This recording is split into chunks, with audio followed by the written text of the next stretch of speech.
นะครับขอบหน้ายังครบพอหน้า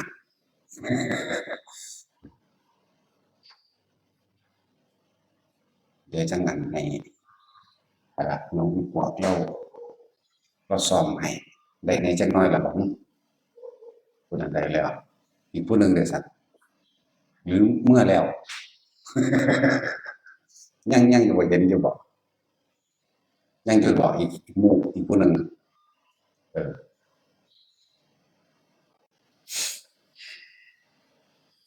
แต่ว่าการบวชมันเป็นของเฮ็ดได้ยากอย่างนี้เด้มันแหวนธรรมดาเลยแต่คนนั้นเคยมีอุปนิสัยที่เคยเห็นไว้ในพวกกรศาสตร์ก่อนสิเมื่อชีวิตถูกบีบคั้นฟันแทงในความฝืดเครื่องต่างๆมันจะมีทางออกของมันอันนี้แหละคืออานิสงส์อันหนึ่งมันจะมีทางออกว่าก็บ่แม่นว่าหนีอีหยังดอกแต่ว่ามันสิเป็นของมันอยู่มัน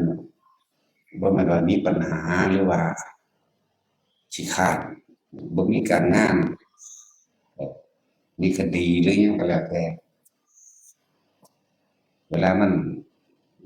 ถึงถูกบีบคั้นแล้วมันสิเห็นทางออกมันสิมีธรรมขึ้นมาเตือนเจ้าของเองครับประกอบกับการได้ยินได้ฟังเพิ่มเติมของเก่านั่นแหละมันก็สิมีมาลักษณะนี้การบวชเป็นของยากก็ได้พุทธเจ้าเกิดขึ้นได้ยากเป็นอันดับหนึ่งอยู่แล้วก็จะเกิดขึ้นได้ในพระพุทธเจ้าเฮานี่ถ้าสิบอกโดยนะครับ20อสงไขยแสนกับ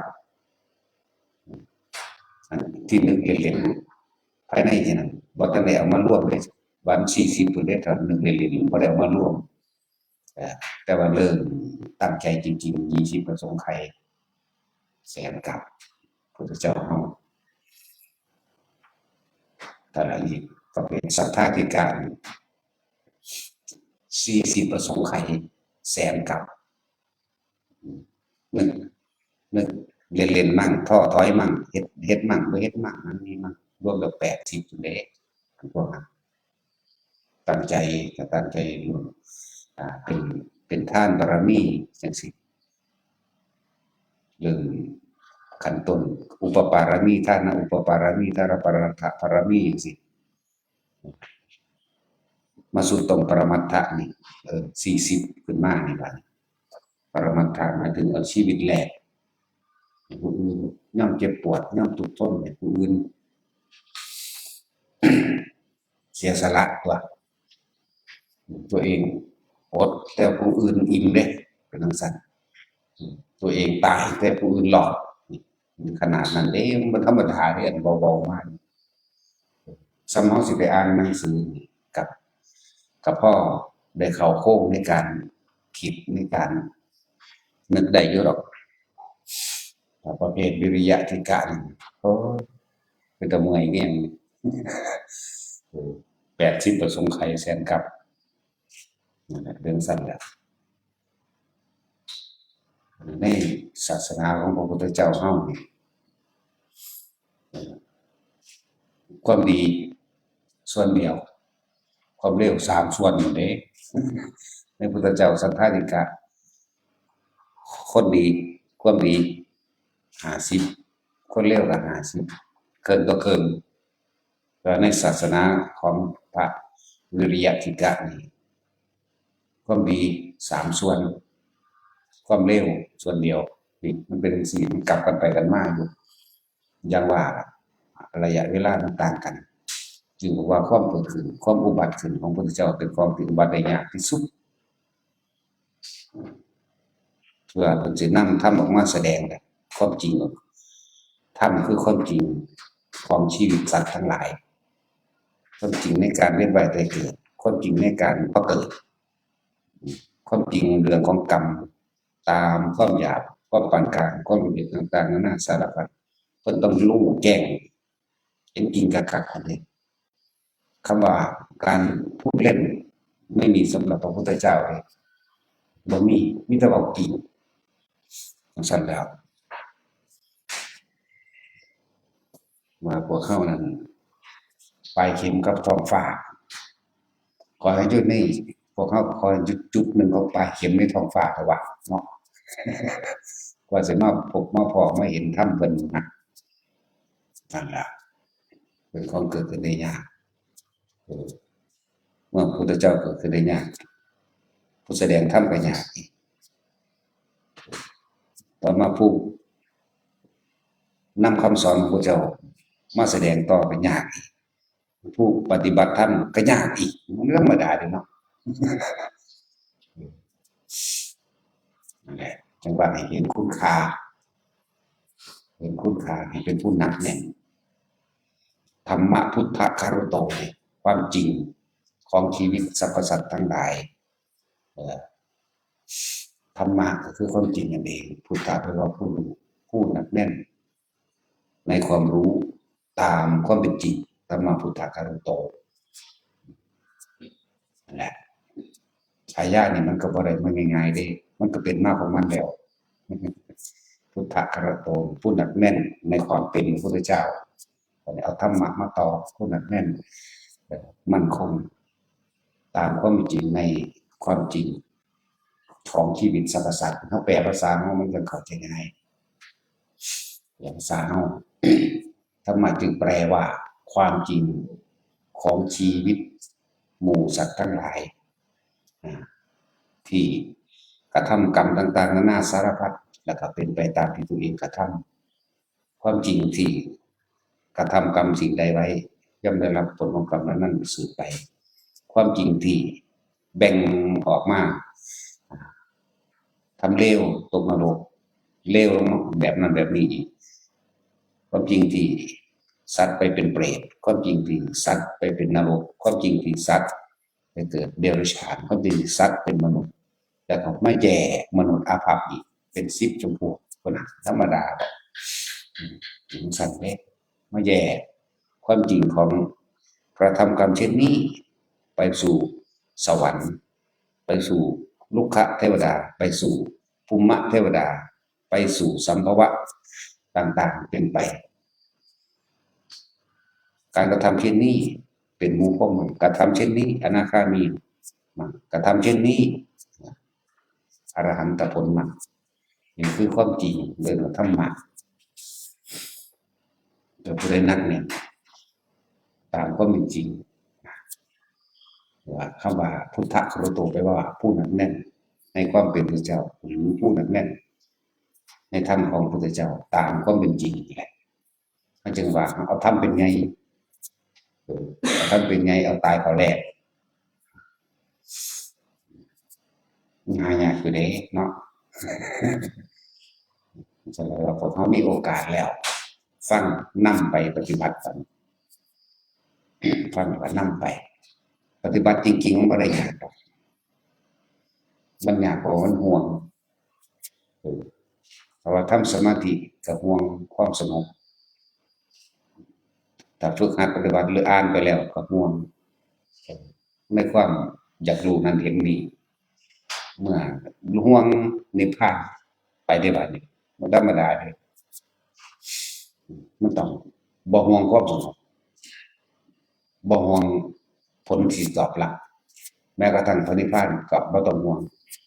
ถ้าห่วงถ้ากังวลอยู่กับไปนิพพานบ่ได้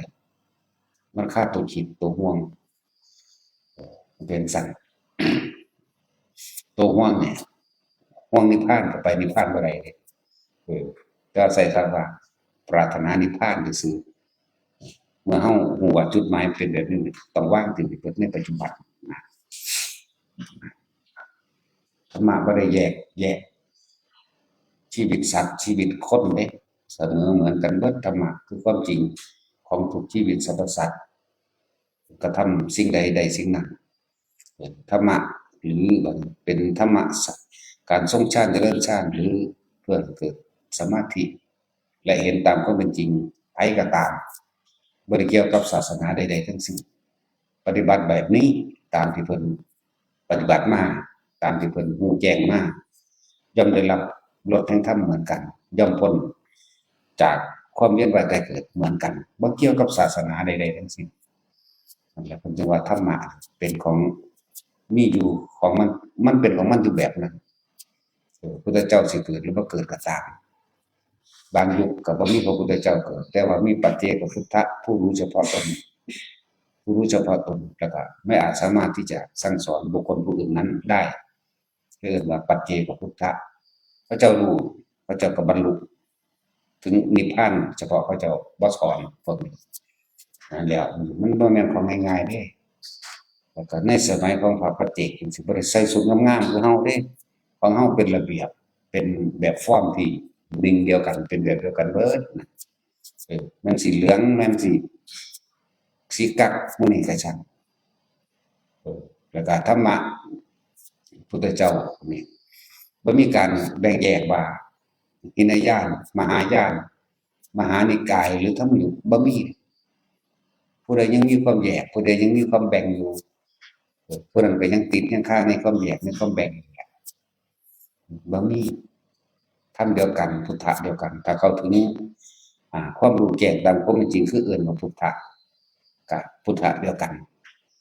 ถ้าอาศัยธรรมะตามความเป็นจริงกับธรรมะเดียวกันบ่มีการแบ่งบ่มีการแยกอันเดียวกันเบิดผู้ใดยังเข้าไปติด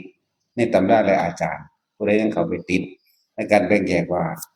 เทรวาทหรือธรรมยุทธ์มหานิกายยังก็ยังกติดในสิ่งที่ติดน่ะในสิ่งที่ยึดไว้แบกไว้นั่นเองจังว่าธรรมเฮาจึงเอาธรรมเป็นไง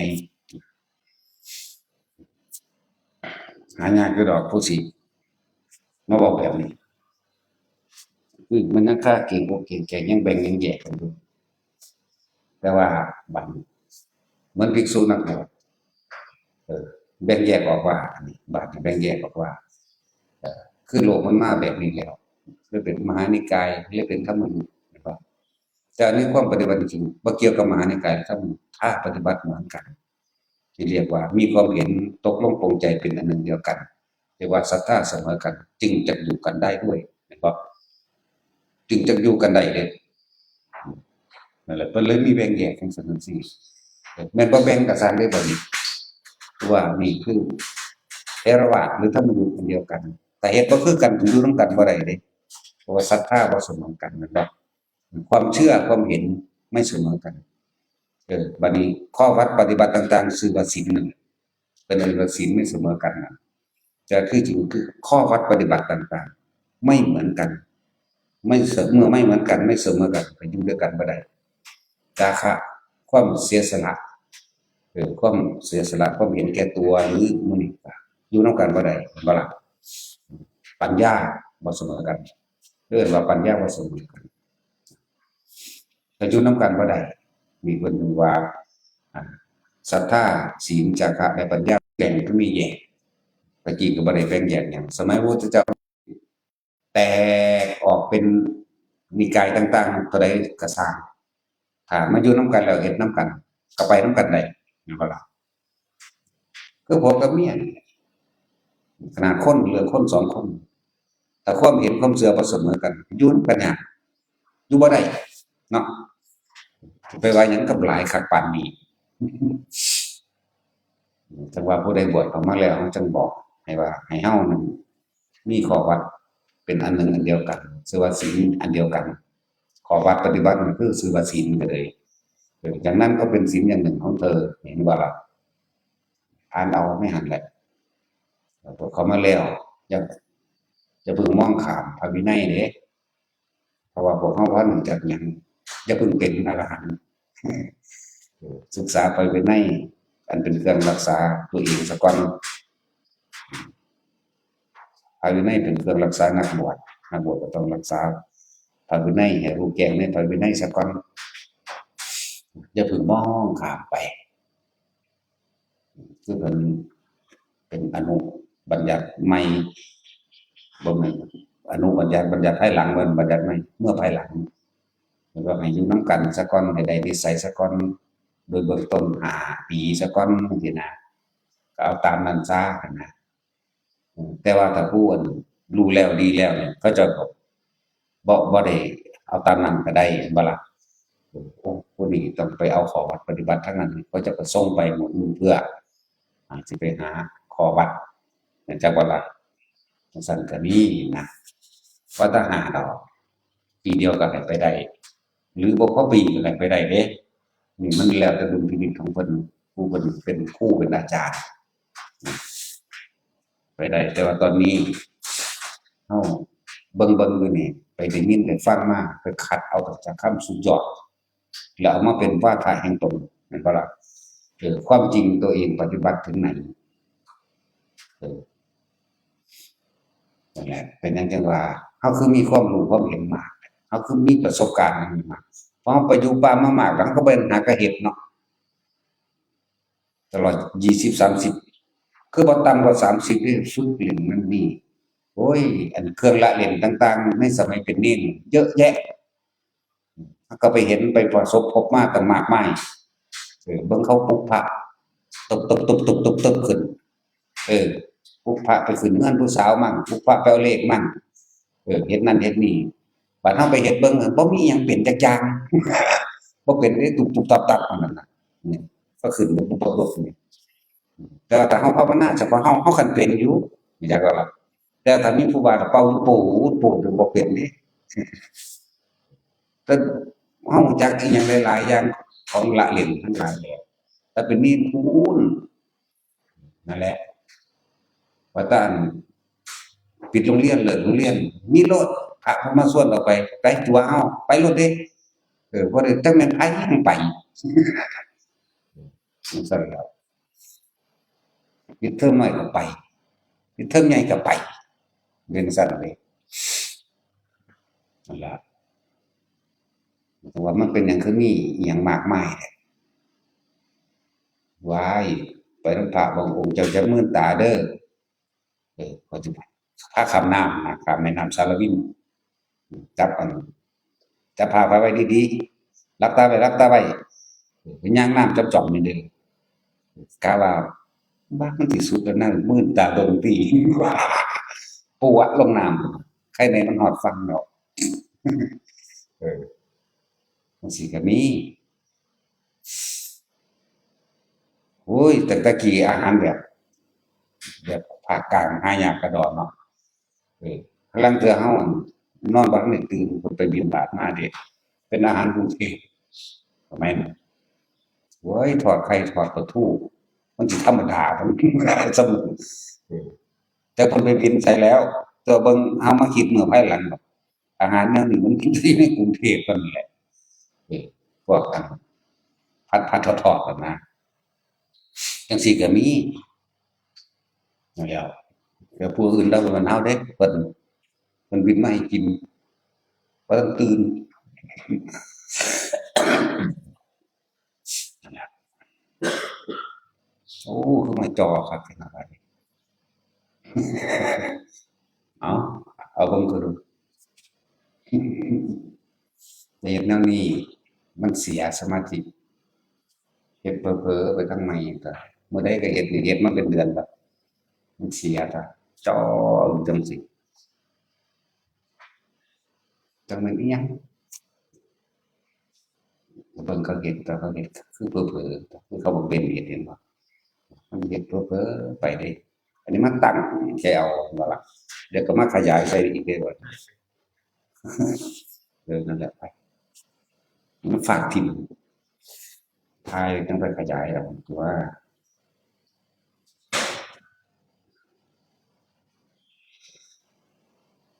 มีหลายอย่างที่เป็นผ้าเข็บผ้าเหล็กเป็นของเหล็กฝึกกสิณฝึกต่างๆที่จริงกสิณเฮาบ่ฮู้จักว่ามันเป็นหยังดอกมันเป็นแต่บ่ทันได้บวชเป็น3-4 ปีพู้นก็ไปนอนเมตยังจื้อได้คือเก่าอยู่เดะว่ามันเป็นตอนใด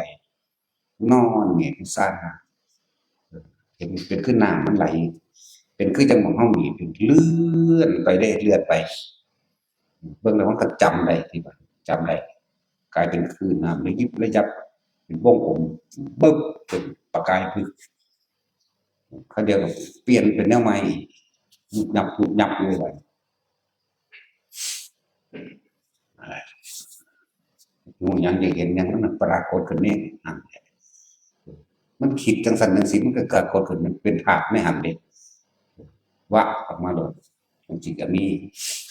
ถึงมีหลายๆอย่างเป็นหยังคือมีแนวมาเว้าให้ฟังแล้วเว้าบ่เบิดดอกมันหลายโพดสารพัดก็จะเป็นไปอยากเห็นแนวแปลกๆก็ไปอยู่ป่าอยู่ดงตั่วอยากเห็นแนวแปลกๆน่ะอยู่ป่าอยู่ผู้เดียว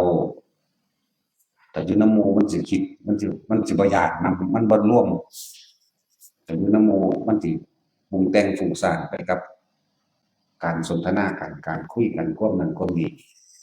แต่อยู่ผู้เดียวมันย้านเดะมันบ่มีแนวเพิงเดะหาที่พึ่งบ่ได้เดะนึกถึงอันหลวงปู่หลวงตาก็ย้านคือเก่าเออมันบ่ย้านแต่อยู่นำหมู่หลายๆถ้าไปอยู่ผู้เดียวนี่โอ้ยจักเสียงหยังเป็นเสียงหยังเออมันเป็นวังเวงวิโวเวเลยมันก็เลยต้องนำคำบริกรรมกับลมหายใจรู้จนแบบมันนิ่งมันดับไปก็มี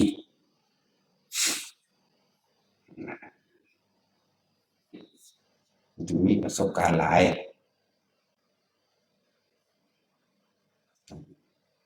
มันก็เลยชินไปในทางนั้นเห็นนั่นเห็นนี่เลยเห็นเป็นปกติเห็นไปเห็นมาบ่อยากเห็นเดี๋ยวมีแต่ตัดออกตลอดเลยจะมาอยู่ธรรมดาขนาดบ่อยากเห็นก็ยังเห็นด้วยแต่กินบ่ทันได้วางจิตบ่ทันได้เห็นหลีกอยู่แล้วมันย่างหลีกกันเอาเด้มันหลีกไปหลีกมาน่ะนั่นแหละจังว่ามันบอกคนอื่นต้องอาศัยประสบการณ์การรู้การเห็นหลายๆต่อหลายครั้งแล้วก็จับจุดได้อยู่ภูเขาอยู่น้ำถ้ำน้ำผาอยู่ผู้เดียวมันคนเนี่ยสิมาหลายปานนั้นเป็นหมู่บ้านย่างหลีกกันเอาที่จริงเฮาต่างหากบ่ฮู้โง่เองเห็นบ่ล่ะเขาย่างมาจังซี่ก็หลีกไปพู้นคันมาหลีกก็มาสวกพวกนี้มาถึกพวกนั้นสิไปจั่งใดดีจั่งซี้เด้ของแปลกๆภูมิเทวดารุกขเทวดาจังซี้นะได้หลีกมันบ่ทันได้จับจุดได้จับจุดได้วางระดับจิตไปแบบนี้วางแบบนี้วางแบบนี้มันก็บ่เห็นพุ่นตั่วจั่งซั้นแหละทรงที่หนึ่งทรงชั้นที่หนึ่งก็เห็นได้เป็นได้เด้อาลมหายใจกับอุณหภูมิเกิดขึ้นหรือปิติอย่างใดอย่างหนึ่งแต่เอาอุณหภูมิโลดไปมันสิหลายเฟือเนาะอุณหภูมิโลดมันก็เป็นของมันเองก็เห็นตามระดับต่ำๆหยาบๆอันที่สองมามีตั้งแต่อุณหภูมิเกิดขึ้นซื่อๆก็เห็นละเอียดขึ้นไปอีกอันที่สามอยู่โล่งๆโปร่งๆอยู่แบบบ่มีความคิดอิหยังอิ่มอยู่ซื่อๆก็ละเอียดขึ้นไปอีกก็ไปเห็นแบบหนึ่งอีกโอ้ยกว่าสิรู้จักวิธีวางจิตได้นั่นแหละเห็นดูเขาบ่อยากเห็นจนสิเห็นนั่นเห็นนี่โอ้ยมันเข้าปั๊บมันก็ไปของมันเองโลดเนาะจะสิเนาะกับไผดอกวะเนาะกับอันหลวงตาเทศหลวงตาเทศก็เห็นดูอยู่เดะแสดงธรรมอยู่เทิงต่อไม้เดี๋ยวอาตมาจะแสดงธรรมจะโยมว่าเด้หลวงตาเทศเอาอีหลีเด้นี่บ่เห็นดูๆตั่วเกือบเอาบ่ได้เห็นไปเห็นมาสิเป็นบ้าใครอยู่เราฟังนั่นแหละ อยากเห็นเถาะบ่ต้องห่วงเห็นบ่ต้องห่วงเป็นบ่ต้องห่วงใดๆทั้งสิ้นเน้นย้ำบัดนี้นี่เอาแบบธรรมดาเฮานี่ย่างไปตามถนนหนทางหรือเดินทางหรือเดินจงกรมตามที่เฮาตั้งไว้จับลมหายใจได้หรือยังฮู้ว่าเจ้าของย่างกับลมหายใจเนี่ยฟังไว้โลดมื้อนี้ก็ดีเฮาเห็นเฮาหายใจได้ล่ะเป็นอันว่าใช้ได้ล่ะเข้าใจบ่ล่ะย่างไปย่างมานำวัดนี่แหละตามนั้นหรือแม้กระทั่งกินบาตรย่างดูลมหายใจได้หรือยังเออเฮาเหลียวเบิ่งนั่นเหลียวเบิ่งนี่ก็สร้างเด้บาดนี้แต่ว่าความรู้สึกเฮาอยู่กับลมหายใจความคิดเฮาบ่ไปนำสิ่งที่เห็นนี่แหละเอาแค่นี้แหละจะเอาส่ำใดอีกแม่นบ่ล่ะแค่นี้นะมันสิไปส่ำใดบ่ต้องไปห่วงหรอกอันเห็นนั่นเห็นนี่หรือว่าเจ้าของสิบ่รู้เอ้าทิ่มซะก่อนความอยากรู้อยากได้อยากเป็นแม้กระทั่งความสงบก็บ่ต้องไปห่วงมันห่วงเพราะว่าเฮาฟังมาเออสงบดับพึบแบบนั้นแบบนี้ที่เฮาได้ยินได้ฟังได้อ่านมาแม่นบ่ล่ะพูดมันไปอยู่ในอดีตคือมันไปจำในหนังสือนั่นแหละเอิ้นว่าอดีตที่จำมาเอ้าอาจารย์นั้นว่าหลวงปู่เพิ่นว่าหนังสือว่าไปห่วงข้างนะพัฒนาเอาแบบนี้ตามืดดีๆนี่แหละตอนย่างไปกับลมหายใจได้เออนั่นแหละฝึกพวกนี้ทีแรกเฮาอยู่เฉพาะเฮาเองย่างไปย่างมานี่ก็รู้ลมหายใจเจ้าของนะบ่ต้องไปพิสดารอิหยังดอกเอาแค่นี้ย่างเลี้ยวหุ้นเลี้ยวพี่แต่ว่าความคิดบ่ไปตามสิ่งที่เฮาเห็นเฮาได้ยินแหมเอออยู่ในความรู้สึกนี่มันคิดบ่ออกบ่ได้นั่นแหละเอาได้แค่นี้เถอะนะจังว่าเฮาเน้นสมาธิลืมตาสมาธิบ่ได้เข้าบ่ได้ออกดอกแต่มันตั้งมั่นอยู่จังซั่นของมันผู้ตั้งมั่นในลมเป็นลมเลยผู้ตั้งมั่นในอุณาโลมอุณาโลมโลดไม่ก่อนสิถึงอุณาโลมได้มันก็ผ่านลมคือเก่าตัวแม่นบ่ล่ะมันก็ชินกับลมแล้วบัดนี้จังหาเครื่องอยู่ในระดับของไผของมันเข้าใจบ่ล่ะจังหาเครื่องอยู่ของไผของมันตามความถนัดคำว่าเครื่องอยู่วิหารธรรมก็ว่าเรือนแห่งใจก็ว่าเรือนแห่งความรู้สึกก็ว่าจังหาเครื่องอยู่เอานั่นแหละเฮามีสติเฮามีสัมปชัญญะขนาดนั้นมันบ่หลงลืมดอกนะอันเวลามันสิตายจริงๆมันก็กลับมาลงคือเก่านั่นแหละเฮาจึงเน้นลงบ่ต้องไปสนความพิสดารความพิสดารก็มีอยู่ดอกบ่ได้สนใจย่างนั่งบัดนี้ถึงระดับว่าคุยกับหมู่รู้ลมได้ใช้เวลาคุยกับหมู่เว้าไปแต่ว่ามันรู้ลมได้เดะนั่นแหล้วคุยกับหมู่ก็เว้าก็รู้ลมได้นี่แหละก็ฝึกไปจั่งซั้นแหละตามทางที่เราเฮ็ดไว้เพื่อให้มันมีสติต่อเนื่องนั่นแหละคนเรามันขาดการต่อเนื่องส่วนมากที่มันขาดนั่นเป็นนั่นนี่มันเออสำหรับพวกฆราวาสบ่ต้องมาถามเอายอดดอกเด้อพวกเจ้ายังห่วงความรวยอยู่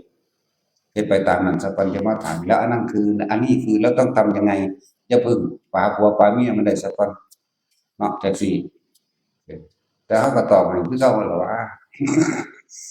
แต่หมู่นักบวชแท้ๆมันก็ยังจักสิส่ำใด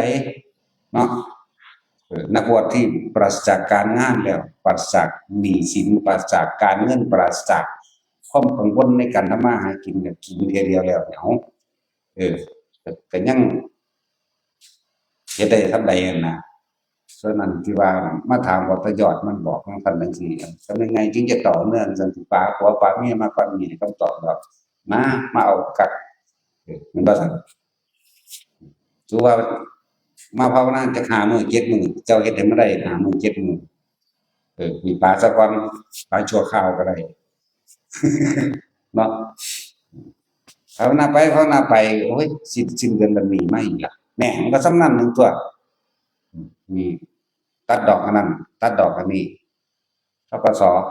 โอ้ค่าเทอมลูกโอ๊ยอันนั้นอันนี้ไปอีกเนาะบ่ต้องกังวลเรื่องซั้นน่ะทำได้เท่าที่ทำได้นั่นแหละอย่ามาถามเอายอดมันสิเป็น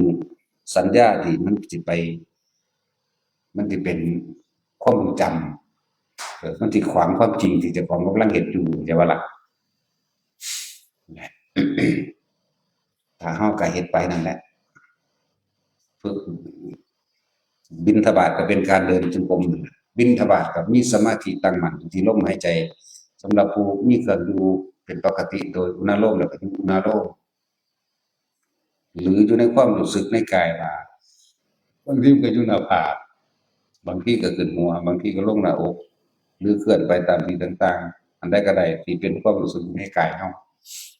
ถ้ามันอยู่ตรงใดก็รู้อยู่ตรงนั้นจักบ่ล่ะรู้สึกนั่นแหละบ่ต้องบังคับบ่ต้องให้ใดๆทั้งสิ้นจังว่าเฮ็ดจั่งใดเฮาสิรู้สึกตัวได้ตลอดเท่าตายเฮ็ดได้เท่าตายโอ้ยจบเลยชาตินี้จักว่านี่ก็เน้นย้ำผู้เขาเจ้ามาบวชแล้วนะเฮาบ่ได้ห่วงเงินห่วงงานห่วงร่ำห่วงรวยห่วงหนี้ห่วงสินแล้วนั่นแหละเฮ็ดเอาสำหรับพวกคฤหัสถ์ก็คือเฮ็ดได้สิเท่าเฮ็ดนั่นแหละบอกว่าอย่ามาถามเอายอดมันส่วนมากมันก็ถามเอาแล้วไปชื่อเอาแล้วเฮ็ดยากเนาะเอาไปเอามามันบ่แม่นเท่านั้นเดะจำได้แล้วไปเถียงกันเดะคนจำทำได้หลายคนเอาความรู้จำไปจักไปเถียงเอาชนะกัน แล้วก็อ้างผู้นั้นอ้างผู้นี้มาเป็นผู้ยืนยันว่าความเห็นเจ้าของถูกเดะเนาะจริงๆเดะนี่เห็นเขาเถียงกันเรื่องเออ สิเถียงเฮ็ดหยังสู้ก็ไปอยู่ป่ามันบ่แม่นไปหยังสู้สิย้านหรือสู้สิบ่ย้านสู้สิห่วงเรือนบ่สู้สิห่วงบ้านบ่นั่นล่ะนี่แหมความจริงมันแหมเอาตัวเองออกไปอยู่กลางป่าน่ะกลางภูเขานั่นน่ะอุ้ยแต่มาวัดมันก็บ่แฮงบ่หาแต่กลางป่าดอกเนาะอยู่นี่เทิงสบายเบิดทุกอย่างอยู่แล้วมันยังห่วงอยู่บ้านสิไปว่าหยังก็ไปอยู่ถ้ำภูเขาแล้ว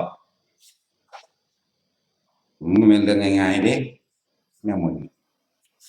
ความคิดมันอยู่นำหนี้ความคิดอยู่นำลูกนำเมียนำผัวมันอยู่นำรถมันอยู่นำสิ้นเดือนตัดดอกนั่นนี่เออนั่นแหละความจริงนี่คือความจริงที่มันโกหกตัวเองบ่ได้ดอกอาว่าคือคือหมู่ออกพรรษาแล้วหมู่ภิกษุนักบวชของเฮาเองให้ไปอยู่ตามสถานที่ต่างๆแต่ว่าก็คือได้รับความปลอดภัยจากหลายๆอย่างที่จั่งให้ไปหาอาจารย์นนท์นี่แหละวัดป่าหมกใหญ่ อำเภอโชคชัยนครราชสีมาเนาะนั่นแหละคือนี่นะโมมันฝึกไปแต่น้อยมันนั่นแหละจังว่าพวกเฮาพากันประมาท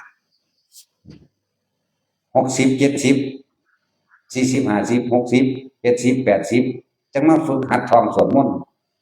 จังมาฝึกหัดท่องคำนั้นคำนี้เนาะ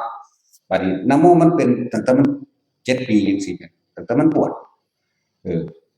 40 50มันบ่ได้ท่องแล้วเดะมันจือได้แล้ว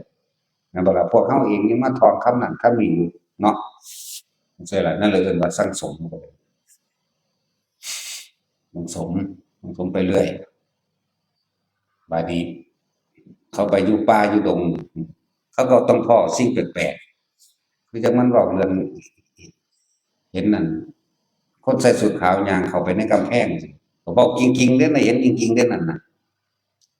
บางทีก็ว่า แม่นโตอีหยังหลวงพ่อเป็นแบบนี้ๆมันเว้าให้ฟังเบิดเดะโตอันนั้นนะมันเฮ็ดจั่งใดมันย่างเข้าเสาว่าซั่นจั่งซั้นย่างเข้าเสาเราก็เว้าบ่ให้มันย้านอุ้ยไม่เอาของไปใส่เอาเด้อหลวงพ่อสิพาออมกินถ้ามึงใส่บ่ได้กูสิออมมึงนี่ล่ะครับก็จั่งซั้นแหล้วก็เขาไปเห็นไปรู้มาแต่เล็กแต่น้อยเขาก็เว้าได้ตามที่ประสบการณ์ของเขาเองเขาก็เว้าได้แต่ของเขาไปเห็นจริงๆ บัดนี้ผู้นั่งอยู่เรือนหรือว่าซั่นโอ้ยเว้าหยังพู้นเว้าเรื่องพระอินทร์พระพรหมไปเบิดแล้วโอ้ยแล้วก็ไปป่าหลายๆคนก็ยังย้านอยู่เนาะนั่นแหละนะโมมันฝึกไว้แต่น้อยงั้นมันบ่พ้นชาตินี้ชาติต่อไปมันก็ได้เร็วขึ้น แม้กระทั่งการท่องจำในบทสวดต่างๆธรรมจักรอนัตตลกนสูตรอธิตปริยะเบิดพอแต่เขามาบวชบ่ได้สวดบ่ได้ท่องอย่างอีกท่องอันเพิ่มเติมแต่อันที่บ่ได้เท่านั้นเด้บ่ได้มาเริ่มต้นใหม่ตั้งแต่อิติปิโสภควะอะระหังสัมมาเด้บ่ได้มาเริ่มต้นแบบนี้เด้สวดแนวใหม่ไปเลยโอ้อันนี้แปลกๆเว้ยท่องก็ท่องได้2-3รอบนั่นเด้มันสิยาวปานใดแต่คือเก่านั่นแหละเพราะว่ามันเป็นของบ่เสื่อมไปดอกอันสิ่งทั้งหลายสัญญาเพียงแต่ว่ามีผู้เปิดประเด็นให้มันจักว่าเหมือนกันแหละกับพวกที่ว่าชีวิตมันทุกข์มันเห็นทุกข์คักแล้วมันก็เข้าใจธรรมมันเลยหาวิธีทางออกเมื่อมาปฏิบัติเพื่อให้ตัวเองพ้นออกจากสิ่งที่เป็นทุกข์อยู่จังว่าการบวชมันก็ต้องมีอุปนิสัยมาคือการแต่บัดนี้เฮาก็บ่ฮู้ว่าเฮามีหรือบ่มีเออถ้าบ่เริ่มต้นในก้าวแรกยามใดสิเริ่มแม่นบ่ล่ะคือนะโมมันน้อยๆนั่นน่ะคืออยากบวช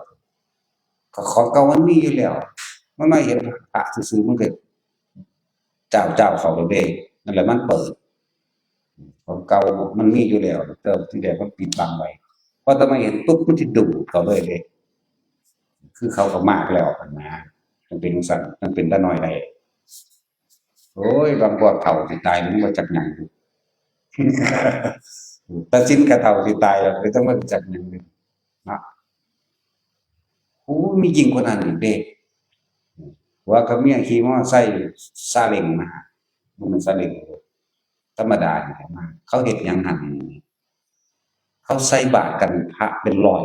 เต็มแถวคนใส่บาตรอากลากจอดรถถามเฮาว่าเขาเจ้าพากันเฮ็ดหยังหั่นเป็นตาเงินบ่โอ้ขนาดอยู่ในทำการหม้องว่าเจริญสูงสุดเลยยังมีผู้ต่ำสุดมาใกล้เฮาอีกอยู่แถมสัมมาถามว่าเขาเจ้าเฮ็ดหยังอุ้ยโคตรพ่อโคตรแม่บ่เคยพาไปวัดบ่ก็บ่เคยเห็นใส่บาตรเนาะบ่ฮู้จักฮอดใส่บาตรสิไปว่าอีหยังก็สิว่ามาเว้าเรื่องนี้เรื่องปฏิบัติธรรมหรือแม้กระทั่งว่าสิไปเว้าอิหยังกับเรื่องที่เฮาเผาศพบ่สวดบ่หยังเผาไปเลยแหน่มันสิฮู้จักแม่นหยังบัดนี้แม่นบ่ล่ะ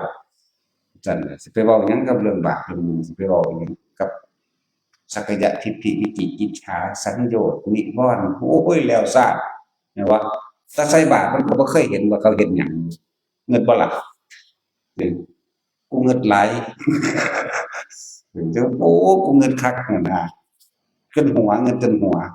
ป๊าดตัวบ่จักเขาใส่บาตรหัวตัวยิ้มผู้เดียวบ่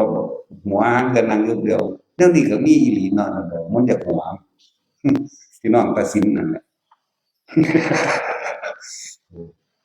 ฝึกอีหลีเด้เนาะโอ้ยลูกเขาอีสันดานปึกเขาเฮ็ดหยังหั่นนี่แหมเอาลักษณะคนใส่บาตรมันบ่มีมันบ่เคยเห็นบ่จังจะถามว่าเขาเฮ็ดหยังโอ้ยกูก็เงิดหลาย40-50ปีแล้วเด้นั่นถามว่าเขาเฮ็ดหยังอ้าวบ่จักมันสิเอามาเว้าได้นี่ได้แต่ยิ้มๆซื่อๆนี่แหล้วปาดโธบ่จักหยังกว่าก้อนหินยังจักความกว่านั้นสังสมพวกเฮาบ่ฮู้ดอกว่าเฮามีแบบใดบ่แบบใดว่าเฮาได้เฮ็ดไว้ในชาติที่แล้วบ่แต่ว่าเวลาใดที่มันเป็นทุกข์เป็นหยังมันเข้าหาธรรมตัวเฝ้าหาธรรมปฏิบัติธรรมแสวงหาหนทางพ้นแห่งตนเองนั่นแหละว่าการบวชเป็นของเฮ็ดได้ยากอยู่บวชเข้ามาแล้วสิถึกหม้องปฏิบัติหรือบ่ปฏิบัตินี่ก็ยากเข้าไปอีกเด้เนาะคือฆราวาสเว้าเรื่องอรหันต์โอ้ยอย่าเว้าถอมันเกินความจริงที่ตัวเองเป็นอยู่นั่นร้อยทั้งล้านแล้วนะอย่าเว้าเถาะก็เว้าก็แสดงไปตามสมควรแก่ฐานะฐานะหมายถึงฐานะที่ตัวเองถูกเป็นฆราวาสอยู่แม่นบ่ล่ะสมควรแก่ฐานะสมควรแก่เหตุที่ตัวเองเป็นอยู่นั่นแหละ เว้าเว้าเรื่องฌานเว้าสมาบัติได้อยู่ดอกแต่ว่าจะเว้าถึงแม้กระทั่งพระอรหันต์ว่าเจ้าของเป็นหยังแต่ว่าสอนได้แสดงได้ฆราวาสก็แสดงธรรมได้สอนได้ถ้าสิเปรียบเทียบในสมัยคืออันจิตตคฤหบดีแล้วเป็นพระอนาคามีอยู่เดะแม่นบ่ล่ะนางคุจุตราหญิงหลังค่อมแล้วก็บรรลุธรรมคือกันเดะล่ะแต่ว่าเราก็บ่ได้เลยเถิดในความรู้ของเราเดะอืมบ่บ่ได้เลยเถิดในความรู้นะความรู้ตามความเป็นจริงนะอืมเรารู้โดยสัจจิทาคานาคาแล้วก็เว้าไปตามสัจจิทาคานาคาแล้วคนซุมื้อนี้เว้าทะลุพระไปเลย เว้าทะลุไปเลยจักแม่นอิหยังถ้าบรรลุอรหันต์จริงๆมันตายเดะเอออันนี้เราเป็นที่แน่ใจพร้อมฆราวาสบรรลุอรหันต์นี่ถ้าบ่มีอุปนิสัยบวชก็ต้องตายจักว่าล่ะมันผู้อื่นสิอยู่ไกลนี่ก็มันบาปมันบ่แม่นโหดร้ายหยังดอกความเป็นอรหันต์บ่ได้โหดร้ายดอกแม่นบ่แต่ว่าผู้อื่นมันก็ขึ้นอยู่กับกรรมเจ้าของนำกรรมบ่มีอุปนิสัยหนึ่งหมายความว่าหรือมีเครื่องมันตัดรอนออกอุปฆาตกรรมมันตัดรอนออกเฮ็ดให้บ่ได้บวชอาจจะมีการไปห้ามผู้อื่นบ่ให้บวชหรือทำบุคคลผู้มีศรัทธาในการบวชให้เลิกจากการบวชให้สึกนั่นนะจังซี่ก็มีแต่ว่าถึงเจ้าของแล้วแต่ว่าเลยบ่มีรู้สึกบ่บวชก็สร้างเพราะถ้ามัน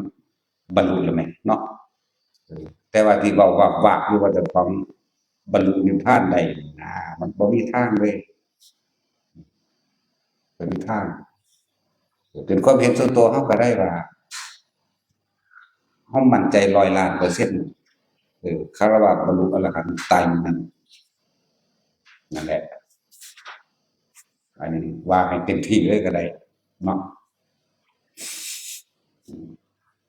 ขึ้นเขาขึ้นป่าขึ้นดงลองเบิ่งตั่วไปนั่งนำป่านำภูนำผาไปเบิ่งดูมันสิว่าอยู่บ่เนาะมันสิว่าตัวเองว่าแม่ว่าห่วงบ้านบ่ห่วงเรือนบ่โอ๊ยอย่าเพิ่งว่าเลยแต่คิดสิไปก็บ่จักไปอยู่เนาะจังซี้ซะล่ะยังบอกหมู่พระภิกษุเฮาเอาเต็มที่โลดนะทุกข์ที่สุดให้มันสุดทุกข์จะบอกให้มันเห็นทุกข์เห็นธรรมเห็นความจริงในตนเองนี่แหละให้มันสุดไปเลยเฮ็ดให้มันทุกข์ที่สุดให้มันสุดทุกข์คือมันโสตายมันกล้าเป็นกล้าตายให้จักว่าคือมันถิ้มมันต้องเลยความตายความเจ็บความปวดความกล้าความกลัวต่างๆให้มันเลยไปเลยเอาชาตินี้ก็มึงให้มึงได้แม่นบ่ล่ะตั้งไว้เฮ็ดไปในปัจจุบันแล้วจังซั้นก็สิมาเที่ยวเวียนว่ายอิหยังอยู่นี่มันก็เห็นบ่แรงล่ะคำสอนสะสมพวกนี้ก็สะสมไปพวกแม่ชีนั่นบรรลุได้อยู่ดอกเขาถือนี่เขามาตรา18แล้วเข้าใจบ่ล่ะข้อ3มันมีหยังซั่นข่มราคะบ่แม่นบ่แม่นบ่จั่งซั้นตั่วข้อ3ของศีล8มันก็บวชอยู่แล้วพวกถือศีล8นั่นน่ะมันก็บวชอยู่แล้วว่าแต่มานั่นดอกบ่หาแต่ศีล10ดอกพระก็บวชศีล10จั่งเดะรู้จักบ่พระก็บวชศีล10จั่งเดะอย่ามาอ้างว่าอั่นศีลหลายเถาะศีลหลายก็บาปหลายแล้วรู้จักบ่อืมนอกนั้นก็เป็นข้อวัดปฏิบัติเพิ่นเลยเอิ้นนี่เป็นก็เป็นศีลอย่างหนึ่งของเธอนี่ก็เป็นความมั่นคงหรือแข็งแกร่งดุจดั่งหินอย่างหนึ่งของเธอหมายถึงข้อวัดปฏิบัติศีลแปลว่าหินศิลาก็แปลว่าหินถ้าสิเทียบกับความแข็งความแกร่งก็กี่คนเห็นได้ก็คือก้อนหินบ่ล่ะเอิ้นศีลให้มีความหนักแน่นดุจดั่งหินข้อปฏิบัติอันนี้เออเพิ่นบ่ได้บัญญัติว่าห้ามเดะเพิ่นบอกเข้าใจบ่นี่เพิ่นบอกนี่โทษของการทำผิดศีลโทษของการฆ่าสัตว์ลักทรัพย์ประพฤติผิดในกามโกหก โทษของการดื่มสุราเมรัยนี่คุณของการไม่ฆ่าสัตว์ไม่เบียดเบียนอย่างนี้นี่คือคุณนี่คือโทษว่าได้เป็นหามเป็นบอกนั่นแหละสั่นแล้วลายค่อยๆเห็นไปนั่นแหละมันจะเอาเด็ดขาดเรื่องกับเปิดคำว่าหลดความจริงกับของตะโกของตัวเองไม่ได้ดับมันที่บอกกับผู้อื่นนั่นได้กระสร้างคือเก่าเลยตัวเจ้าของตัวบ่ได้ไปพอเข้าฝึกหัดหรือสะสมหรือสั่งสมไปเองคนที่เคยสัวเคยบวชตอน60มันบอกคน50ยับลงมาเด้ศาสนาแต่วันนี้บอกเปรียบเทียบได้บวช50ยับมาบวช40ได้บัดนี้ยับบวช30ไหลมาเลยได้บัดเป็นจังซั่นคือหนทางมันสั่นเขาอะไรแบบนี้ทางมันสั่นเขาว่าเปรียบเทียบซื้อดอกแต่ว่าทุกคนก็เฮ็ดได้จริงศาสตร์นี้ได้ทั้งนั้นมองมันง่ายมีอยู่แล้วเนี่ยมันก็ล่มเนี่ยเนาะก็ต้องไปอยากรู้อยากเห็นนั่นนี่ดอกมันก็ล่มเฝ้าระวังความคิดเจ้าของก็เลยเอาความรู้สึกมาไว้กับลมถ้าลมหายแสดงว่าความคิดไปหม่องใหม่แม่นบ่ซั้นอันนี้มันคิดมันเฝ้ามันจ่ออยู่ในลมหายใจย่างก็เห็นเจ้าของก็เห็นลมหายใจอยู่ในนี่แหละยืนก็เห็นเดินนั่งก็เห็นนอนก็เห็นเอาไปมาถ้ามันชินแล้วทุกกิริยาอาการใดเบิดแม้กระทั่งคุยกันกับหมู่ก็ได้มันก็เห็นได้ถ้ามันเลยกันไปหันอีกบ่จำเป็นต้องเฮ็ดหยังก็ได้นะอย่าพึ่งเอาหม้องหันรู้จักบ่อย่าพึ่งเอาหม้องหันเอาหม้องอยู่กับลมมันแล้วจนมันสิเป็นเอาเองดอกเลยตัวนั้นไปอีกมันสิเป็นเอาเอง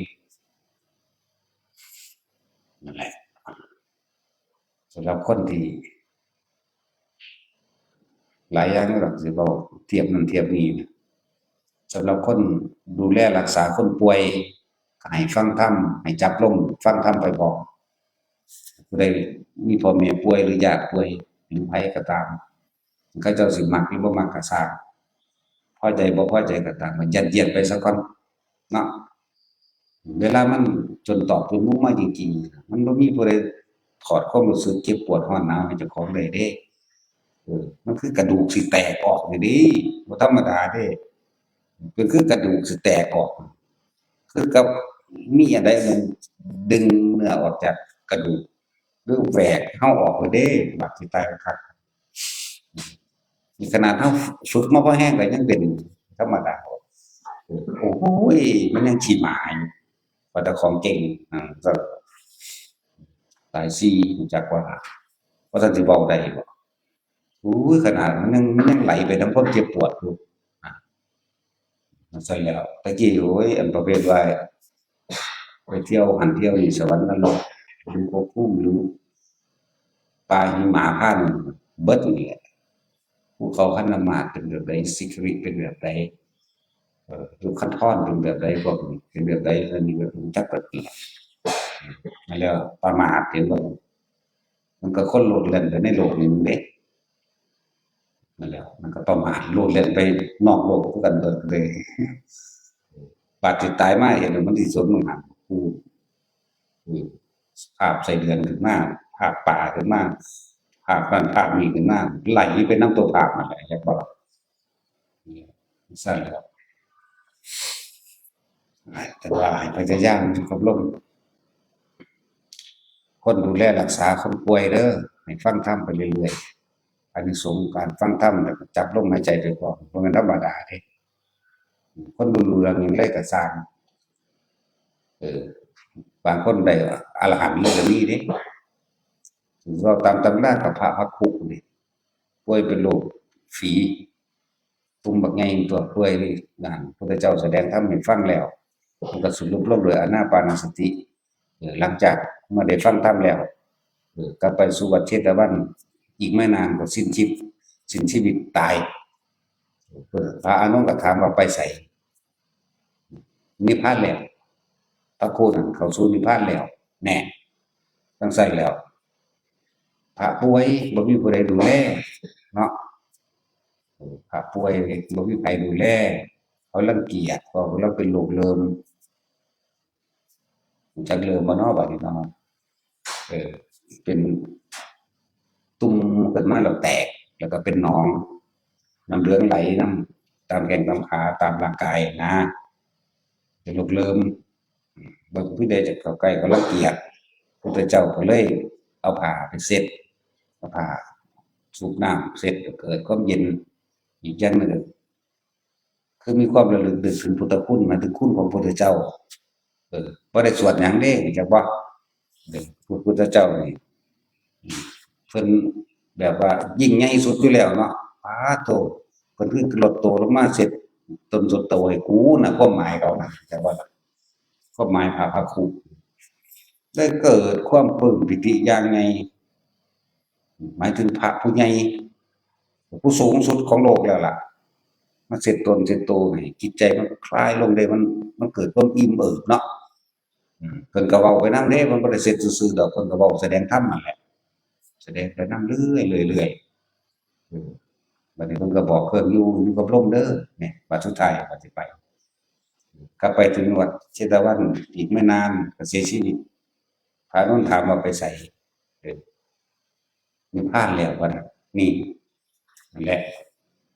มันหลายองค์อยู่เด้ล่ะเพิ่นมาทำนั่นเด้ล่ะก็สิเว้า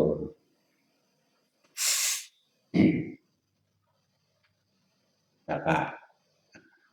สันตติอมาตย์ก็เพราะว่าฟังธรรมนี่แหละเป็นอรหันต์นั่งขาคน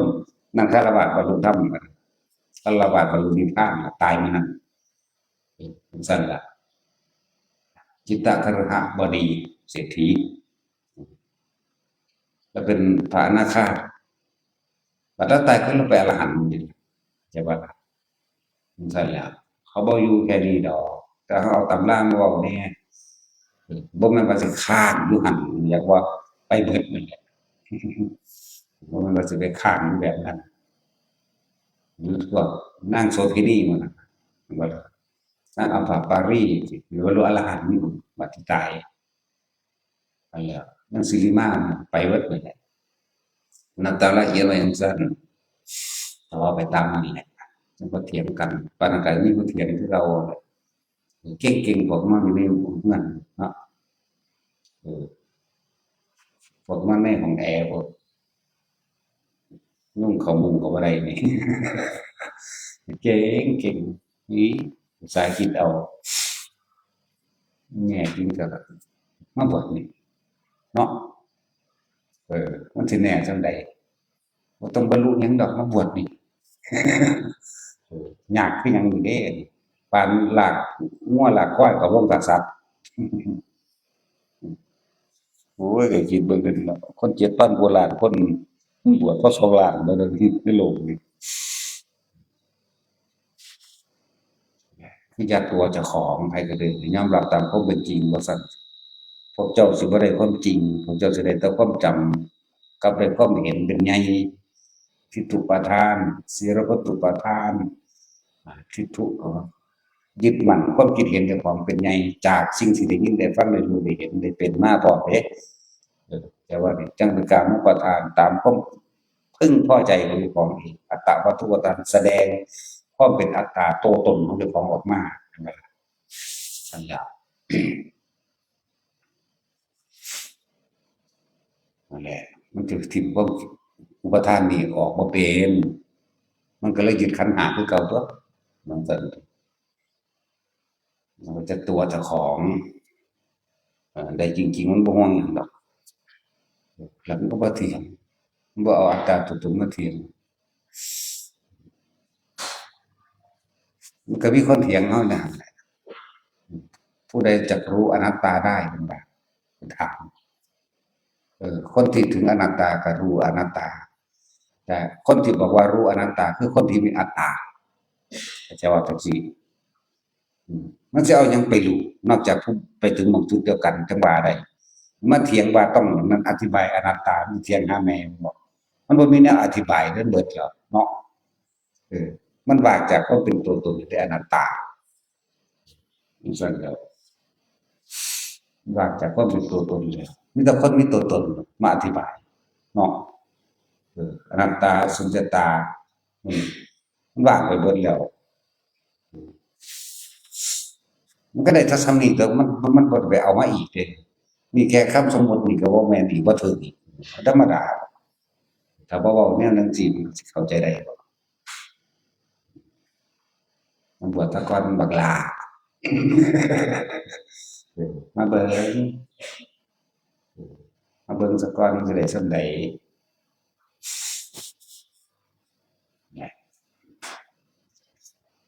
สำหรับอันคนที่ถามการดูแลคนป่วยเด้อเปิดธรรมะให้ฟังฝึกกันจับจุดรณรงค์หรือรู้ลมหายใจเข้าออกให้ได้อานิสงส์ก็บอกอยู่เรื่อยๆนั่นแหละฝึกกันอยู่หั่นเฮ็ดจั่งใดสิ่งที่เฮาหนีบ่พ้นก็ตายบ่มีทางบ่มีทางพ้นจากคนตายคือเก่านั่นแหละเวลามันเจ็บมันปวดแท้ๆน่ะมันบ่มีผู้ใดช่วยเฮาได้เดะในความรู้สึกร้อนเข้าไปในกระดูกนี่ธรรมดาเออคือมันสิแตกออกเนี่ยเอ้าถ้าบ่ได้จับเก็บหรือเอานั่นนี่มาเฮ็ดให้เฮาหายจากความรู้สึกนั้นได้ซั้นล่ะก็ต้องฝึกอยู่กับลมนั่นแหละอานิสงส์มันมีตั้งมากมายมันบ่ได้ตอนนี้มันก็ไปต่อข้างบนได้เดะต่อข้างบนได้การฟังธรรมมื้อนี้อย่าคิดว่ามันมีอานิสงส์น้อยเดะการฟังเรียกว่าสุตตมยปัญญาทรงจำและการท่องสาธยายเรียกว่าการจำท่องสาธยายรู้แจ้งในความหมายเป็นอย่างดีคือเข้าใจในความหมายแต่ว่ายังเฮ็ดบ่ได้แต่ว่าก็บ่แม่นว่าสิสูญหายเดะว่าเจ้าของสิตายแท้ๆใครควรไปในบทที่เจ้าของจำได้เดะบรรลุก็มีต่อข้างบนก็มีแต่ว่าล่ะ เพิ่นแล้วแต่เฮ็ดให้เจ้าของพ้นจากความเจ็บความปวดความป่วยไปเลยนั่นน่ะเนาะเออมันสิบ่ไปได้ดีกับผู้อื่นดอกก็ได้ดีกับเจ้าของนั่นแหละนะนั่นแหละคนที่มีธรรมะคนที่ฟังธรรมะชีวิตบ่จมตอกมีทางออกเสมอมีทางออกตลอดก็แล้วกันนะคนที่บ่มีนี่คือเขาถามเขาพากันเฮ็ดหยังกันมันบ่รู้จักว่าอันห่มผ้านี่ทางโลกเขาเอิ้นพระเดะเนาะบ่รู้จักอันใส่บาตรนี่มันแม่นหยังน้อคือเป็นจั่งซั้นน้อเรียกว่าสัตว์ประหลาด มันมาจากใต้ดินหรือแนวใดเนาะป๊าดคือเกิดแท้สัตว์ประหลาดเฮ้ยเพิ่นพระเขาใส่บาตรหรือว่าเขาเฮ็ดหยังจักสิมึงเงินบ่ถ้ามีคนถามมึงจังซี้เออเบิ่งอั่นพระเป็นร้อยคนใส่บาตรเป็นพันเนาะเขาเฮ็ดหยังหั่นมึงสิตอบเขาว่าจั่งใดกูก็บ่ตอบเดะกูงึดโอ้ยแนวนี้ก็เกิดมานำคนเนาะอะนะน่าสิเป็นสังเสริฐะแล้วก็บ่ให้ขึ้นเทิงโลกอีกดอกอยู่ใต้ทะเลนี่นะเนาะไต่ทะเลลงไปอีกนะมุดอยู่ในดินของดินทะเลนะอยู่ในต่อมเลซักพวกนี้โอ้ยกูก็บ่แนวมีแนวสิตอบดอกมันเขาเฮ็ดหยังกันนะโอ้ยอุกอังคักเด้อคันกินหาคำตอบยากตัดสินจะไปบอกเขาเด้อพี่น้องเจ้าพี่น้องเจ้าว่าอันเฮ็ดจั่งซี้เป็นจั่งซี้ใส่ผู้อันมีห่มผ้าเหลืองๆห่มโลนๆมีบาตรแต่ก็จับเข้าใส่จั่งซี้ก็เอิ้นว่าใส่บาตรเจ้าไปบอกเขาเด้ออันนี้เขาเอิ้นว่าใส่บาตรเขาต้องตักบาตรเทโวตั่วมันบ่รู้จักดอกตักบาตรเทโวเนาะคำว่าสั่งสมเอาเออมันสิฮอดไสวะอายุ40-50ปียังมาถามแนวจั่งซี้เนาะจั่งซี้มันสิเริ่มต้นยามใดวะคำถามสำหรับคนถามอันเกี่ยวกับคนป่วยดูแลคนป่วยนะก็นี่แหละให้เขาเจ้าฝึกอยู่กับลมเปิดฟังธรรมก็ได้ หรือท่อง ถ้าสิเลือกทองตัวใดบ่ได้ก็มันก็ได้ทั้งนั้นแหละคือความสงบได้ทั้งเบิดนั่นแหละแต่ว่าทองส่วนการฟังก็ฟังธรรมะที่เพิ่นบรรยายเกี่ยวกับสิ่งนี้แหละเฮ็ดจั่งใดเราก็ตายอยู่แล้วหนีบ่พ้นความตายอยู่แล้วเฮ็ดจั่งใดเราสิพ้นจากความบ่มาเกิดมาตายอีกก็อยู่กับลมหายใจนั่นแหละตายก็ตายนำลมหายใจเกิดมากับลมหายใจแท้ๆยังบ่รู้ยังบ่เคยรู้จักว่าเจ้าของมีลมหายใจเนาะ ความคิดพวกเจ้าน่ะอยู่แต่กับทรัพย์สมบัติอยู่กับงัวกับควายหมาแมวเป็ดไก่นกน้ำเลือกสวนไร่นาสวนยางสวนอ้อยสวนมันอยู่กับเสื้อผ้าสีลายงามอยู่กับเครื่องสำอางอยู่กับสร้อยแหวนอยู่กับเงินนี่เห็นบ่นี่เคยอยู่กับตัวเองบ่เคยอยู่แต่กับผู้อื่นก็แล้วกันน่ะเนาะแต่เว้าจั่งซี้บ่ฟังบ่เข้าใจเด้จั่งซั้นล่ะ บ่เคยรู้จักลมเจ้าของมันก็ตายทั้งตัวเด้แต่เว้าแต่เถียงมาจริงๆมันบ่ได้เข้าถึงบุญถึงบาปอิหยังดอกบ่ได้ถึงขนาดนั้นดอกเออเวลาเว้าอยากเอาชนะกันโอ๊ยอีสัตว์นรกโลดแม่นตัวเนาะมันชินแนวนั้นแต่ว่าเลยเว้าไปแบบบ่รู้ตัวแต่ว่าความชินมัน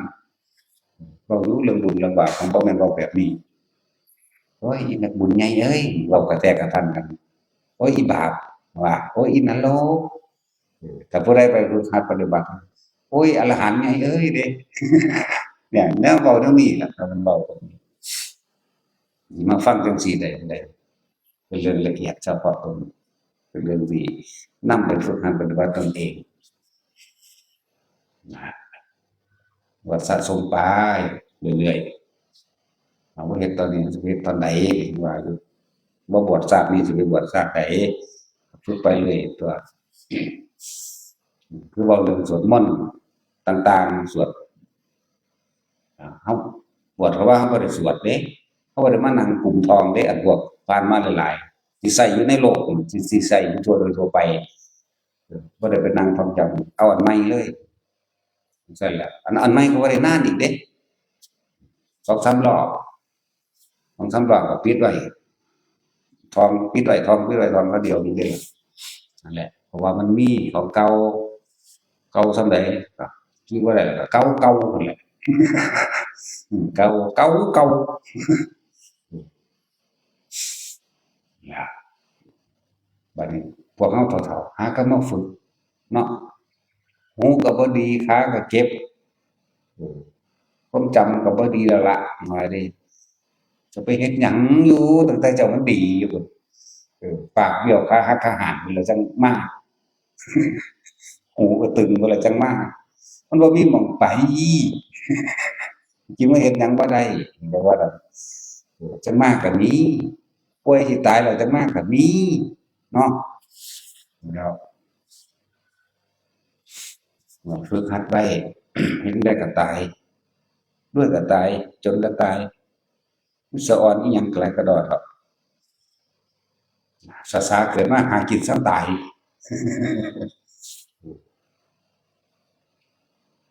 หรือสิบ่ตายนี่น่าจะเอาอายุจัก200ปีอยู่พวกขอให้อายุยืนโอ้ยกูเฮ็ดให้ได้แน่แหมกูสิให้มันจัก8,000ปีตั้งแต่50-60ปีกูพอแห้งแล้วกูโสเตเสะเบิดแล้วเนาะบ้าถ้ากูเสกได้กูสิได้เท่าใดหลายปีกว่านั้นพุ่นล่ะกว่าบรรลุญาณกับพุทโธนี่พ้นโชคแหมก็เกินนั้นไปอีกก็สิไปส่ำใดบ่คิดพอพอครับแล้วตุสุไปจังว่าจะต้องไปสนไผดอกเฮาเป็นไปแต่เฮาโลดเขาสิเว้าความใดก็สร้างบ่ต้องถ้าเขาสนใจจริงๆก็อธิบายให้แต่ว่าในการอธิบายฝึกเริ่มต้นให้คือบอกหมู่นี่แหละบอกฝึกเริ่มต้นให้เขามันเป็นซะก่อนเออนอกนั้นเขาเจ้าก็สิไปพัฒนาตนเองขึ้นไปเองดอกเออบ่ต้องไปละกิเลสให้เขาผมก็บอกมันสิเชื่อเอามันบ่ละเดะมันเชื่อเนาะมันสิเอาความจำไปเถียงกันซื่อๆนะมันเพิ่มในตนเอง จักสิเว้าหยังดอกลืมล่ะลืมแล้วล่ะเน้นหนักหมู่ภิกษุนักบวชนั่นแหละเฮาให้มันได้ต่อเนื่องกันบ่ต้องไปสนหาความหมายใดๆทั้งสิ้นดอกเว้าเรื่องสังโยชน์10เว้าเรื่องปาริโภทความของความเกี่ยวความค้าความกังวลใดๆก็ช่างตัดได้ด้วยลมหายใจทั้งเบิดนี่มันรู้มากแล้วล่ะอิหยังก็ได้เนาะอยู่กับลมบิณฑบาตอยู่กับลมได้อยู่กับอุณหภูมิก็อยู่กับอุณหภูมิหรือรู้สึกตัวได้ก็อยู่ไปในความรู้สึกตัวบ่แม่นโดยกว้างๆเด้เฮาเอาจ่อเข้ามาเป็นจุดเลยนะเพราะฉะนั้นมันเฝือคือปิติมันเฝือมันหลายเกินก็เลยเอาจุดอุณหภูมินั่นแหละเอาเว้าจังซี่ผู้เป็นแล้วเขาเข้าใจนะเคลื่อนบนหัวเขาก็เข้าใจอีกความรู้สึกตัวแบบนี้บ่แม่นความรู้สึกตัวกว้างๆเอาแคบๆเลยกว้างๆแบบร่างถ้วยหูรักร่างถ้วยยังกว้างอยู่เห็นบ่ล่ะย่างไปก็รู้จักปัดกวาดก็รู้จักบ่แม่นเอาหนักเข้ามาแน่นเข้ามาเลยเป็นก้อนเป็นจุดแม่นบ่ล่ะจั่งซี้เขาเอาเวทนาในเวทนาไปเลยเด้จิตก็เอาในจิตไปเลยมันรู้ในรู้ไปอีกนั่นล่ะรู้สึกตัวรู้อย่าให้มันหนีนะย่างไปบิณฑบาตก็ช่างย่างไปตามป่าก็หรือย่างไปกุฏินั่นนี่ก็ให้รู้เดินจงกรมเป็นทางชุดให้มันรู้ขึ้นภูขึ้นเขาอยู่ไสก็ช่างจังบอกพวกอยู่เทิงภูเขานั่นน่ะหรือพวกไปทุดงค์ทุป่านั่นทุน้ำออกเออมันจะหนีออกจากลมหายใจถ้าหนีออกจากลมหายใจสักแค่ใหญ่ของทุกข์มันเด้นะคือไปทุกข์อยู่ในป่านั่นไปทุกข์อยู่ในถ้ำนั่นหรือไปทุกข์อยู่วัดอื่นต่อไปอยู่ในวัดนี้ก็ทุกข์พอแห้งแล้วก็ไปทุกข์วัดอื่นต่อเห็นบ่ล่ะคำว่าย้ายคือความคิดจักว่าอย่าเอาความคิดออกไปหาบุคคลสัตว์สิ่งของอันอื่นสถานที่อื่นจั่งซั้นล่ะถ้ามันจิตในจิตถ้ามันรู้ในความรู้สึกแห่งตนนี่มันบ่ไปไสเลยล่ะนั่นแหล้วมันบ่ไปไสไปไสก็บ่ทุกข์เข้าใจบ่ล่ะอยู่นี่ก็บ่ทุกข์อยู่หม้องอื่นก็บ่ทุกข์แล้วมันก็บ่อยากไปพร้อมเด้มันธรรมดาเด้บ่แม่นหลวงพี่สวัสดิ์เด้หลวงพี่สวัสดิ์ยังอยากไปอยู่เด้มึงไปสิไปก็มีพระงานนำบ่ว้าได้บุญหรือยังบ่ชวนไปแหน่ล่ะนั่นล่ะมาถามมึงเด้อว่าเขาบ่แม่นนะถามเบิ่งเด้อบ่ได้อยากพิสูจน์เนาะหลวงพ่อนี่เดาแม่นๆเด้เนาะหั้นบ่แม่นหมอดูหมอเดาหั้นเดาแม่นนั่นล่ะถามเด้อเราชวนไปเป็นหมู่หลวงตาลัดแม่นบ่หลวงตาลัดเราชวนไปเป็นหมู่บ่เออหลวงตาลัดตดเหม็นรถไฟมันบ่เหม็นเดี๋ยวนี้เนาะก็เว้าความจริงนี่ล่ะนี่ก็คืออยู่ไสก็สร้างถ้ายังมีความคิดสิไปจุดนั้นจุดนั้นจุดนั้นมันก็ทุกข์อยู่นี่พอแต่ก็ย้ายไปหม้องทุกข์อยู่ใหม่ทุกข์ในขณะที่นั่งรถไปพร้อมพูดความคิดมันสิไปว่าจินตนาการไว้นั่นก็พอไปหั้นสิเฮ็ดนั่นเฮ็ดนี่จั่งซั้นซุนี้ผู้นั้นผู้นี้อยู่หั้นนี่บ่น้อเด้เนาะนั่นแหละมันก็เลยคนมีโคราชมีโคราชนั่งกันไว้ป๊อกๆหั้นบ่อยู่กับไม้อยู่กับหยังบุพอที่จับจุดก็บ่ได้มันหลายว่าพวกเฮาเน้นลมหายใจโลดบ่ต้องไปหาอย่างอื่นอีกเว้าซุมื้อเลยอันนี้พวกเฮาสิตายนำสุดท้ายมันต้องลมหายใจนั่นแหละจักว่าล่ะเบิดลมหายใจก็คือตายมีลมหายใจก็คืออยู่แค่นั้นเด้มันคือเน้นย้ำแหละพระพุทธเจ้าเฮาบัดสุดท้ายมาเพื่อเข้าลมหายใจเด้ตรัสรู้ก็พออยู่กับอานาปานสติลมหายใจนี่ตรัสรู้ก็ได้อยู่ด้วยความรู้สึกตัวนี้แม้นิมิตต่างๆเกิดขึ้นมากมายเออเท่ามีสวัสดีม่านตลอดทั้งหมู่เสนาม่านเต็มมากครับที่ชีม้า สีสร้างกองทัพกำลังมาบุกมาลบธรรมดามาเสียงฟ้าห้องพายุฝนไฟ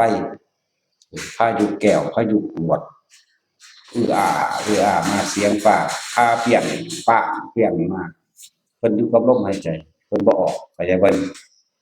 เพิ่นบ่คิดออกทั้งที่ตาหูได้ยินจมูกได้กลิ่นเด้เข้าใจบ่ล่ะแล้วตาเพิ่นก็เห็นเด้มันทั้งที่เห็นทั้งที่หลับตานั่นแหละแต่มันนั่นรู้เห็นบ่เห็นทั้งที่หลับตาพญามารมาพญามารขี่ช้างเสนามารขี่ม้าแล้วก็เรียงลำดับลงไปต่างๆข่มขู่อย่างเต็มที่แต่ว่าเพิ่นบ่ได้นำคำข่มขู่เรียกว่าเขามาคิดเรียกว่านี่แม่นมารที่กล่าวตู่วางไว้ก็สร้างบัลลังก์นี่เหมาะแมะกับท่านสิทธัตถะจงออกไปบัลลังก์นี่เหมาะสมกับเฮาเพิ่นน่ะเถียงกันแล้วพระเจ้าบ่เถียงเด้เพิ่นนิ่งซื่อๆพวกนั้นเถียงเฮ็ดจั่งใดเพิ่นก็บ่ไปเฮ็ดจั่งใดเพิ่นก็บ่สามารถที่เพิ่นขยับออกความคิดนั่นนะขยับออกได้อยู่กับลมเลยก็ซั่นก็สู้กันทดลองกันว่าเด้บัดเฮ็ดหาฝนไฟมาก่อนเด้ฝนเหล็กฝนไฟคิดเบิ่งนะไปหยังเราบ่ได้เห็นเป็นเฮ็ดเป็นเบิ่งมันกันบอกตัวผู้เดียวเฮาก็เว้าจักสิเปรียบเทียบกันได้ฝนเหล็กฝนไฟของมันเห็นอยู่เดี๋ยวนี้บอกมันนี่ก็ได้เห็นเดี๋ยวนี้เพิ่นก็นิ่งเฉยแต่ว่าเป็นวงล้อมเดียววงล้อมกว้างไปเกิดกลายเป็นดอกไม้ร่วงลงพื้น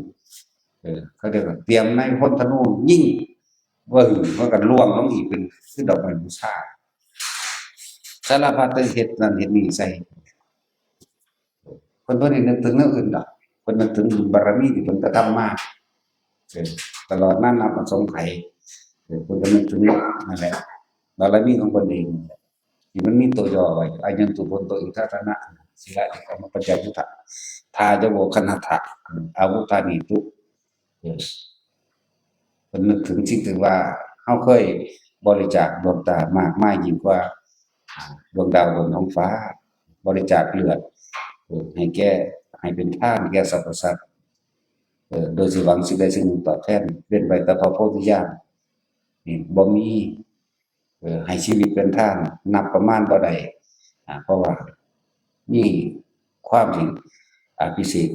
กับสัมมาสัมโพธิญาณเท่านั้นว่าไปบริจาคนั่นนี่เพิ่นไหลของเพิ่นไปในตัวเองนี่แหละบ่ได้เอิ้นนางธรณีมาเด้นางธรณีเป็นไผบ่มีเรียกว่าล่ะในตำราเขียนว่านางสุนทรีวนิดานางธรณีสิมีนามว่าสุนทรีวนิดาบ่แม่นแต่พระอินทร์พระพรหมก็ยังหนีเบิดภาษานางอันนี้มันสิมาแต่ทางใดเนาะเออถ้ามหาพรหมก็ยังลืมตีคาถาจักสังพระอินทร์ก็หนีเพราะพระอินทร์พระพรหมก็หนีเพราะพระพรหมพวกยักษ์ทั้งหลายแหละว่ามีฤทธิ์มากฤทธิ์มืดลืมฮอดกระบองตัวพวกลืมธนูก็ลืมธนูเห็นบ่สั่นล่ะสารพัดแบบสุดท้ายแล้วบ่มีไผช่วยเฮาได้มีความหมายที่ทุกคนเข้าใจมีแต่สิ่งที่ตัวเองกระทำเอาไว้เท่านั้นเกิดกายก็เป็นดุลยพินิจเกิดปกป้องตนเองมารทั้งหลายบ่อาจสามารถทำอันตรายได้ฉันใดบุญบารมีที่เฮากระทำไว้นั่นเป็นเครื่องรักษาเฮาเองเฮ็ดอิหยังมาก็สร้างในสุดท้ายก็แพ้ปรารถนาการหนีแตกตายกันเอาเองเด้อบ่แม่นนางตะลีมวยผมเอาน้ำพัดไปเด้ภาษาน้ำตอนนั้นแต่มันสิพัดแล้วเนาะหลายอย่างก็สิว่าเฮาอาจสิติดในภาพวาดในในในเรื่องเล่านะครับบอกไปแนวทางให้ดีนั่นแหละบ่ได้ทำลายดอกก็ดีอยู่ตามจริงนั่นน่ะแล้วก็ได้มันเปรียบเปรยไปในทางที่ดีนั่นล่ะหมู่ที่2ที่3มานั่งอรตีจะว่าอรตีแปลว่าหยังเนาะนางราคะก็คือมาแสดงรูปร่างต่างๆรูปม่านจะว่ารูปม่าน นางราคา นางอรตีอิจฉาคำว่าอรตีแปลว่าอิจฉาแสดงท่าม่านยาต่างๆเพื่อมันยั่วยวนอย่างว่าแบบพวกลูกสาวมากนี่มันก็นิ่งๆอยู่นี่แหละคนก็ออกจากลมหายใจอยู่นี่แหละเนาะง่ายๆปาจิตายก็ตายอยู่ในลมหายใจเลยถึงแม้ว่าพระองค์จะทรงระลึกถึงสมาบัติถึง4200,000โกฏสมาบัติเร็วรวดเร็วเป็นอันมากกระจางพอสุดท้ายก็เขาก็ยังสู้สัญญาเวรกันโดยก็กลับออกไปออกมาอยู่พอกับมีระหว่างรูปชาติกับอรูปชาตินั่นเด็ดล่ะตายในแบบนั้นนั่นเด็ดวางเบาอย่างเลยจะเป็นนั่นแหละโอ้บอกว่าสึงลึงคือเก่าละห่างสมาทาน